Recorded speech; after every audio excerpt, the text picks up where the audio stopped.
Path of Exile 2 is pulling off a ton of additive, iterative, and innovative concepts. Among the most exciting for longtime Path of Exile players is the introduction of at least two new weapons into the game: the spear and the crossbow. Potentially, more shall arrive, but all we know now is the super simple pointy stick and far more complex gun-like ranged armament will be the only two newcomers to Path of Exile. They'll join a wide arsenal of already available weapons in PoE: swords, axes, bows, wands, maces, claws, daggers, staves, and sceptres. However, unlike weapons as they currently are in Path of Exile, both spears and crossbows will come with an exciting new array of skills and abilities built into the base items themselves. During the Path of Exile 2 Act 2 showcase in April 2021, we witnessed this firsthand. If your mind's a bit foggy about that announcement, fret not. We're about to analyze what we know, speculate and hype ourselves up about the future, and prepare ourselves to log in to Path of Exile 2 when it launches in the coming months.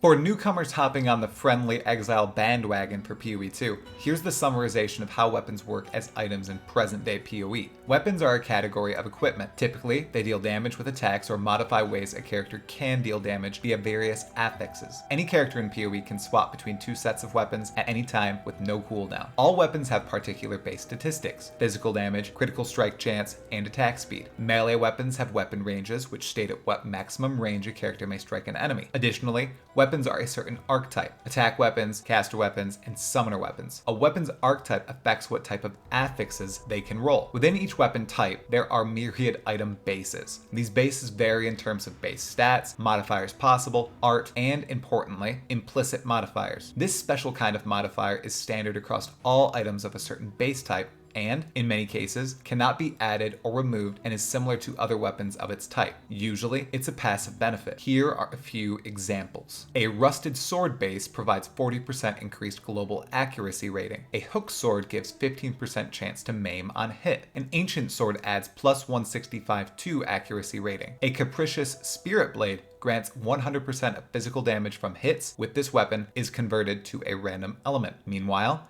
a primitive staff provides plus 18% chance to block attack damage while wielding a staff. An eclipse staff grants 100% increased global critical strike chance. All of these are init, situationally powerful passive modifiers. However, with the two new PoE 2 weapon types coming into the game, the developers are taking a completely different approach. This new method might cause a huge shift in the way us totally sane exiles think about weapons in PoE's future. Let's start with the spear.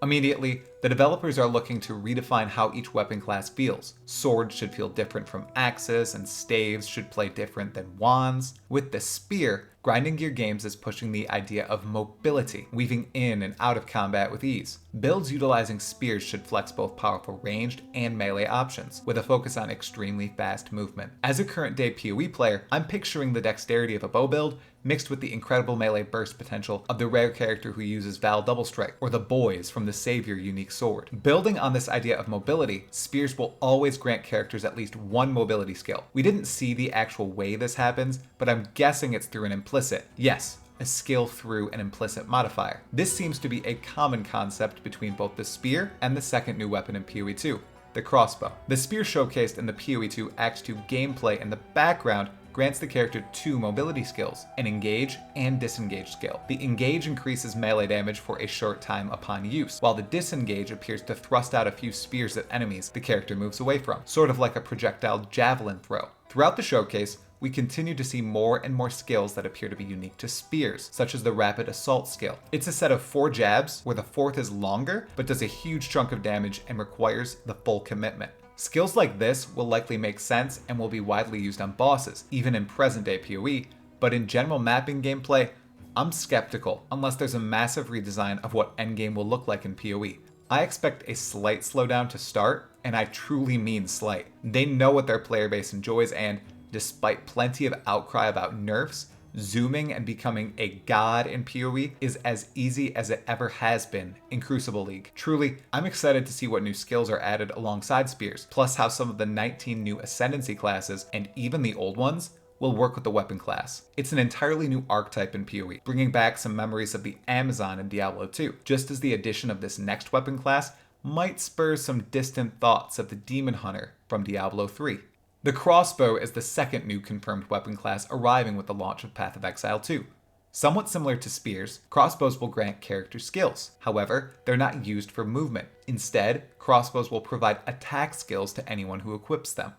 These implicitly given skills, of course, will be varied on each different base type of crossbow. The first crossbow teased in this snippet is a power shot crossbow, which grants the level 1 power shot skill. To alter the power shot skill, characters may equip one, a few, or many different bolt skills. These can be altered using support gems. Although they look like auras on the skill bar, it appears you may swap between which bolt type you'd like to use at any given moment free of charge. The 3 example bolt skills are Incendiary, Armor Piercing, and Permafrost bolts. Assuredly, there will be more bolt skills incoming with PoE 2, likely surrounding each type of damage, perhaps even exploring previously untouched avenues. The image of a thunderclap bolt just leaped into my mind, creating a knockback nova upon impact with huge focused damage on the center of the nova. A second crossbow base type, the Siege crossbow, was paraded in this very same gameplay showcase. It grants the level 1 Siege Cascade skill. Like the power shot skill, it is modified by the type of bolt skill you're using, as well as any support gems linked to those bolt skills. Unlike power shot, it appears to fire into the air, then smash down upon enemies, similar to rain of arrows or volley type skills of the present. Although no extremely powerful crossbow skills have been shown to us, I'm inclined to speculate we'll see some soon, just like the huge ice meteor shown in the Namakanui teaser. Perhaps they won't be classified as ultimates, but it's very possible PoE 2 is bringing uber powerful skills with cooldowns into the game. I can see a huge Ballistae type ultimate skill, chargeable almost like Flame Blast, making its way into PoE. Crossbows as a whole, from the showcased footage, look slow and deliberate, but anything can change between now, PoE 2's release, and a juiced up build in PoE's endgame. Of course, PoE 2 will also drop a variety of new uniques into the game for spears and crossbows. More content for Lady, I suppose. I'm hoping to see some wicked art, instant niche build possibilities, and, hopefully, a chase weapon in each category I can work to get. I can already see it. A unique crossbow that can be dual wielded, allowing for some wacky ranged weapon possibilities.